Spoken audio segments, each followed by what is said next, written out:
hour. That's when like the patients just decide to say, you know what, I think now is when I would like to take a tumble out of the bed just to stress you out so you have to do some paperwork. Girl, but you promised me you were gonna stay in the bed all night. Like, why are we doing this tonight, Shirley? Why are we doing this now? I'm about to go home and you want to fall out the bed on me? We was having a good night. I got you a pudding. You don't remember when I got you a pudding? You told me you were gonna relax. Now you done got up and you slipped. You told me you weren't gonna do that to me.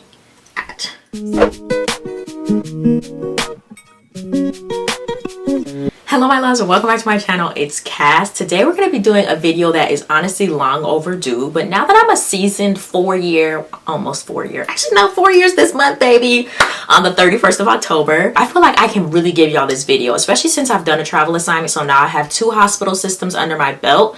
I feel like I can actually like lend this information, because at first I thought it was just specific to like where I was, what unit I was, but now that I've traveled, I'm like, okay, now I can say this is like a good general routine that will work. You know, if this is your first time here, welcome. Again, I'm Cassie. Please hit the subscribe button, join the family. You know, we love to have everyone just come in, especially if you're a new nurse. Like, oh, hey girl, hey dude, what's up? Okay, like you're here, you're doing it, you're saving lives. How does it feel? And yeah, you may be overwhelmed, but I'm here to help you. Before we get started, subscribe, tippity tap the bell so you can get notifications, give me a thumbs up, and don't forget to drop a comment down below. Just tell me your name and how long you've been a nurse. That would be fun. Or maybe we can just start a dialogue. You guys can kind of tell me what videos you want from me after you kind of see this video. So this is a timeline for nurses to help with time management. I've met so many new nurses that I've seen getting trained, and I'm like, I feel like you're struggling. Do you need help? I'll give out my sheets that I've made. I'll sit down with them and ask them like, how are you doing? Not every preceptor is going to be the best preceptor for you. A lot of the times these nurses have been doing it for such a long time that they've kind of lost the way of teaching. They're just telling you how they come into work, how they flow. And at that point, I've met nurses who don't even need to write anything down. They can just like, okay, remember, and then they're hitting the floor. And I'm like, I'm kind of like that, but I still like to write stuff down, because if I write it down, then I'll remember it, even if I don't look at my sheet again. But you have to kind of find your flow.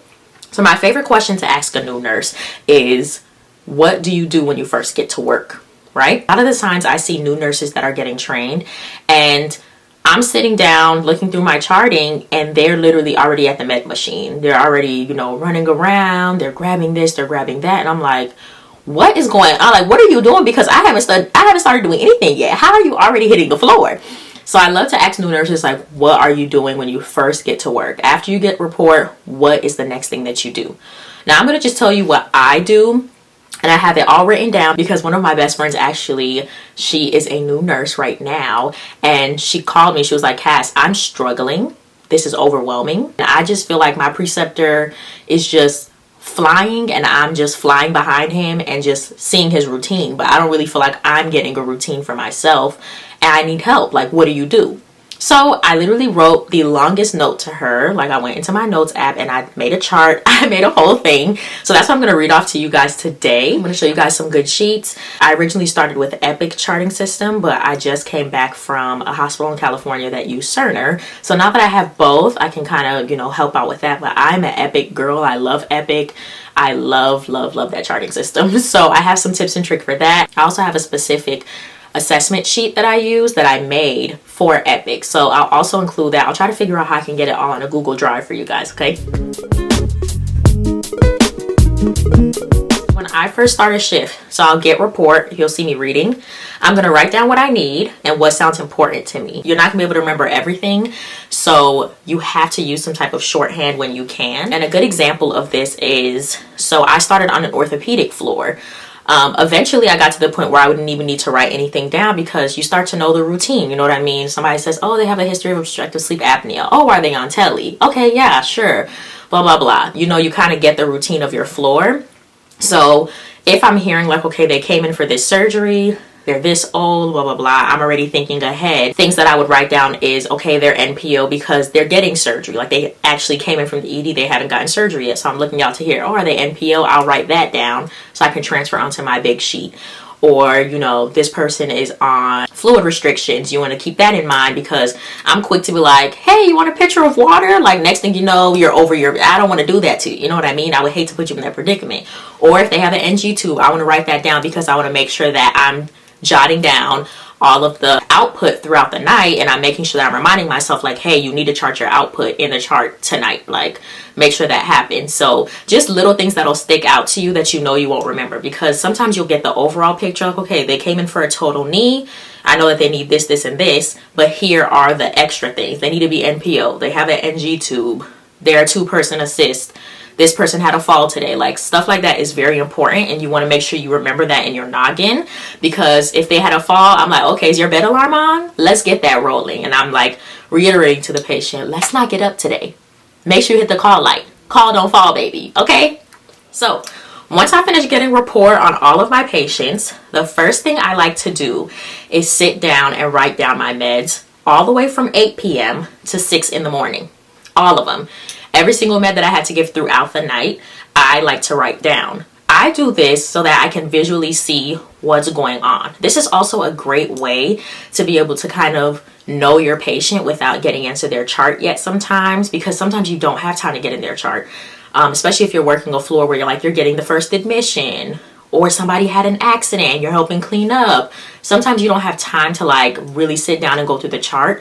So being able to like pull the important stuff that you can like have an overall view. If I know that they got surgery, I'm making sure that they have some type of stool softener, because 9 times out of 10, you got to go to rehab, you got to have a bowel movement. Okay, those are things that I'm thinking about, and a lot of those times those things are PRN. So I'm like, okay, I don't see a Colace for 9 p.m. I write it down anyway so I can remember to pull it out as a PRN med. Just little things like that. I like to check things that are trending, so their heart rate, their BP, their temp, hemoglobin.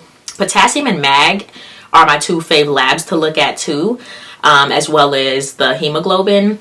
Because like I said, if you just got surgery, I'm definitely going to see what your hemoglobin is. I want to see what it was before you got surgery, and I want to see what it is now. Did you go from 14 to 7?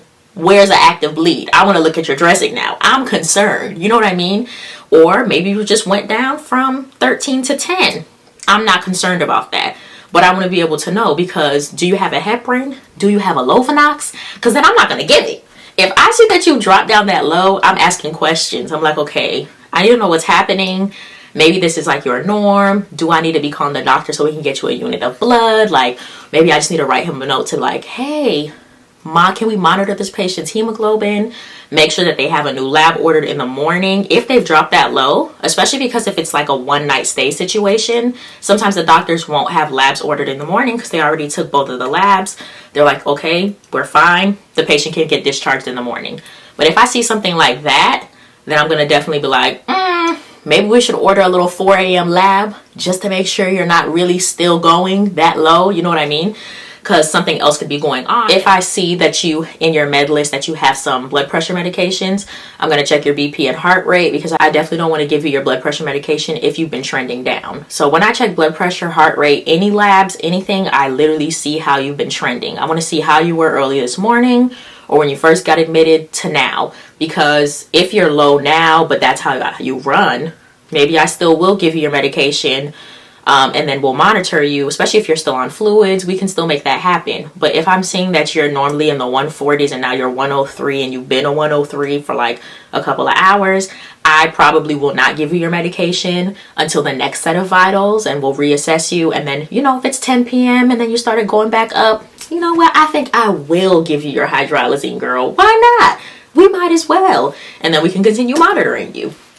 Now, I will say, so at my old hospital, I had time to do this. After I got report, I got to sit down and actually do all of this, looking through the chart and writing all of my notes down. But when I got my first travel assignment, the hospital that I was at, we actually had to take our own vitals. I don't want to talk about it. It really stressed me. I'm still upset to this day. We had to take our own vitals because they didn't have CNAs. They only had techs. So immediately after getting report, it was like you were fighting to find a vitals machine. So I was like, hey, like, anybody got a vitals machine? Because I'm getting a new admission. I still had to go back and take everybody's vitals. There's no looking in the computer. So that's why writing down my meds right after my report, I would go find my computer, write down all of my meds for my patients, kind of get an overview of what's going on, look at their heart rate, look at their blood pressure, check how they've been trending and everything, and then I can close it off, go do my vitals. Because then after I finish the vitals, I can jump right into doing their meds because I've already kind of seen what's been going on with them throughout the day. I feel like being able to do any type of peeling through the chart and looking and seeing what's going on with your patient before you start just passing meds is so important. So just take that time to kind of figure out what's important to you and what will help you keep your patient the safest. So now moving on to passing meds. When it comes to passing meds, I am a cluster girl, okay? If you have 8, 9s, and 10s, you're gonna see me at 9 p.m. I'm already gonna have spoken to you. I like to go in to tell my patients like, hey, I start giving my meds between 8 and 9, so you'll see me between then. If you need anything, hit your call light. Do you want something for pain tonight? I saw that you had something for sleep. Do you want me to bring that too when I bring your night meds? Do you want an orange juice? I go ahead and ask all those questions during reports sometimes to go ahead and, especially if I've had you already, I'm like, hey girl, you had an apple juice last night. You want another one tonight? I like to get that out of the way because then I can just bring you all of that stuff at once. I can get you all your stuff. You can get your day started. Whether you work day or night shift, I can either get you ready for bed or I'm getting you set up for breakfast. You can eat. Your family's here to visit you. I'm not in your room. You have time to yourself. You know what I mean? So that's very vital. Just make sure you cluster what you can. Also, when it comes to antibiotics and hanging your antibiotics, see what you have due because as you know, doctors put in order and they result onto your med list as they order them. So for example, just thinking about antibiotics, when you think about meds, just think and how you need to hang them. You could be taking care of a patient for a few days and you know for a fact that they're on NSAID for the last couple of days post-op. Cool. Well, their cultures came back. Now they decided to add a new antibiotic, so now they're on vancomycin. The Ansef has been due at 9 p.m. for ages, and that's how you've been giving it with the 9 o'clock meds. The vancomycin is resulted for, they decided and they scheduled it for 8 p.m. That's when it popped up. Some people would actually go ahead and hang the vancomycin first and then wait the whole 60 minutes, blah, blah, blah. I personally will wait till 8 o'clock, bring you all of your meds, hang your Ansef first, and then I'll hang your Vanc. Because sometimes you may get a patient, especially with Vanc, like it's such an intense antibiotic. A lot of people get burning with it. Sometimes you have to slow down the rate or sometimes you have to Y-side it and give it a different way so that way the patient's able to handle it a little bit better. There's just like different tips and tricks when it comes to antibiotics. So you want to be able to, with your time management, think of it in that way as well. So always giving the shorter antibiotics first, especially the stuff that can piggyback. If you're like if somebody has like a lot of antibiotics, you can also call the pharmacy and see what you can Y-site. I don't even like to live that route. I'd be kind of scared. Like, okay, yeah, you said I could give vancomycin and Ansef, but personally, to me, that doesn't feel right. I'm gonna go ahead and wait that out. I'd rather just do it one at a time. Thank you. Next, we're gonna get into charting. So your initial assessment, every hospital is different. You do your full-blown head-to-toe assessment in that section. Then you also do your rounding. And then after that, the charting kind of gets a little bit more simple because you don't have to do a full assessment every single time. For me, none of the facilities I've worked at have required that, so that's been great. When it comes to doing your initial assessment, I like to do that after my first med pass. So once I passed all of my meds and I've talked to all my patients, I got them nice and tucked in, ready to go to sleep, then I'll sit down and I'll chart on everybody. So that for me normally would fall around 10 p.m. And then that way I can chart my 8 and 10 rounding times as well. So it worked out perfectly. As I became more of a seasoned nurse, one of my friends recommended charting before you even start your med pass, which I absolutely love. I definitely recommend that for like after you've gotten a handle on things though, only because especially with this facility that I just left, since I was already taking their vitals, I was doing their full body assessment then. It would only be like 7:15, so I had time. I couldn't give any 8 o'clocks anyway, so I would sit down and I would just chart on everybody if I didn't have any distractions. And it's chef's kiss, because imagine you already finished doing all the big charting for the night, you give your meds, and now you can sit down and this is the most beautiful time to go through the notes. Oh guys, this is the time to go through the notes. It's the best time. I just love that flow. Again, that is like, you know, seasoned nurse activity. It took me some time because my favorite thing to do, if you want to absolutely get to the bottom of why the patient is there, do yourself a favor, a solid, and find the H&P, the history and physical, that note that they write in the ER before they even get admitted. That's where all the gems are. In Epic, I can't quite remember, but in Cerner, like, the doctor's notes had the history, their allergies, the story of why they came. Like, oh, you know, patient XYZ had a fall at home, ground level by the toilet, hit her head. We already did the CT, blah, blah, blah, blah, blah. All of that was in the note. And then they go down to the plan.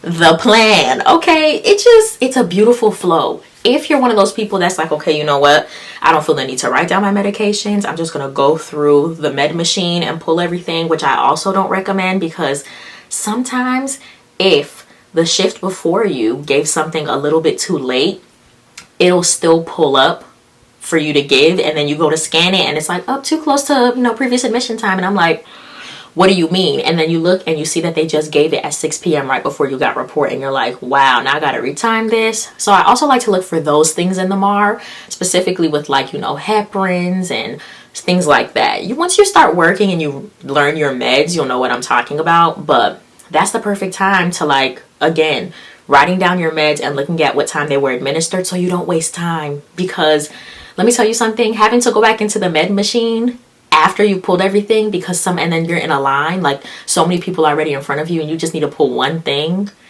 Oh, it hurts. It really is a hurtful feeling. After you comb through the chart, of course, you're going to have some 2 o'clocks. You'll have some 12 o'clock meds, some more antibiotics.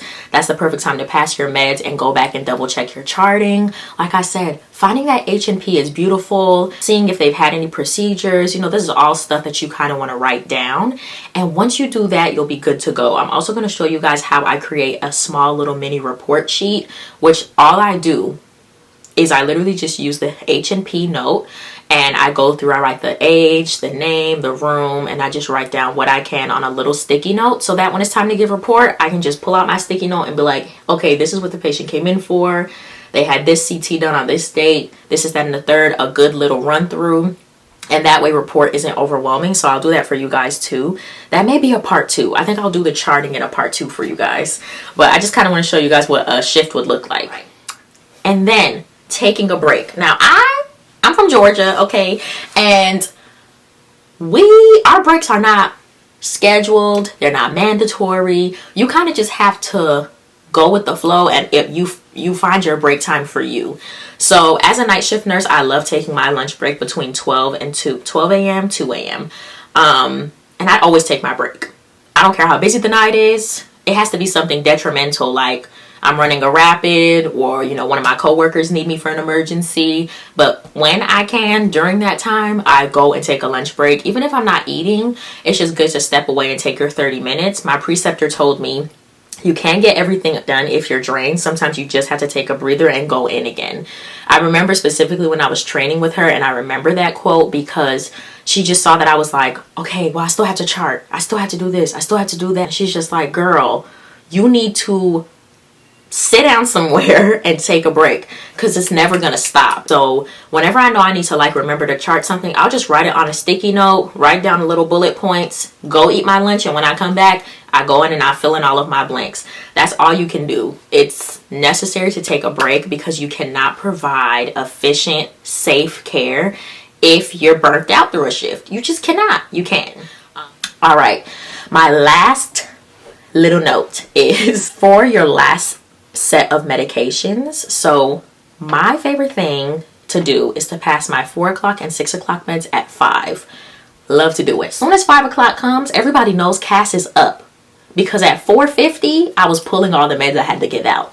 Everything's already set up in the med room, and all I got to do is toot, grab my stuff, and now I'm scanning in the patient's room. I'm asking them if they need to go to the bathroom. We're in there, we're Gucci. By 5:30, I'm sitting down and I'm just getting ready to do my last charting.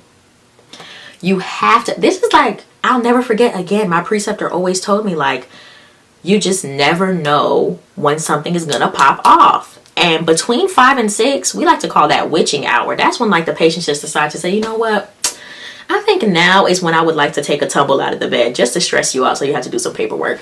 Girl, but you promised me you were gonna stay in the bed all night. Like, why are we doing this tonight, Shirley? Why are we doing this now?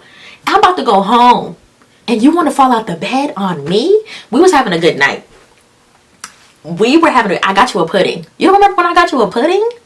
You told me you were gonna relax. Now you done got up and you slipped. You told me you weren't gonna do that to me. So 5:30 is when I love to have everything done. By 5:30, I'm back in my computer chair and I'm fine-toothing my charting, and I'm waiting for 6 o'clock to do my last set of rounding. So in Georgia, we did even, like the nurses charted all of our rounding on even hours. And in California, they let you do it on the odds, which I so much more preferred, because I could chart at 7 and I could chart at 5, and then I didn't have to chart again after that unless something new popped up. Like, that's it. Cap me at 5 o'clock, baby. By 5:30, I literally was like this. Anybody need help? Need me to help you take your patient to the bathroom? You want me to help you pass your meds? Because if I see a nurse struggling, I'm gonna help. I'm gonna do it, because why not? You know what I mean? You want to be able to work with people that are going to be able to help you when you need it, and you just never know. Like, you have the best time management in your life, but there's going to be one night where you're just like, whoo, I am getting my behind handed to me and I need help. I need help. And I, again, was blessed to work with nurses that didn't let me drown, taught me not to let anybody drown, and just help out. Like, if I see a nurse just look a little stressed, I'm already asking you, hey girl, what's wrong? Talk to me. Do you need help? Because if you say like, oh, I just got an admission, you know, they're kind of being this, and the third. Do you mind giving this heparin shot? I don't, girl. I'll stop what I'm doing to help you, because that's how the job gets done. Okay, guys, I'm so excited that I got to do this video for you today. If you have any questions, anything to add, please drop it down below. I love you guys so much, and I'll see you in the next video, which will be part 2, where I show you how I write down my little report sheets and also how I fill out my assessment sheets. Love you guys so much. I'll see you in the next one. Bye.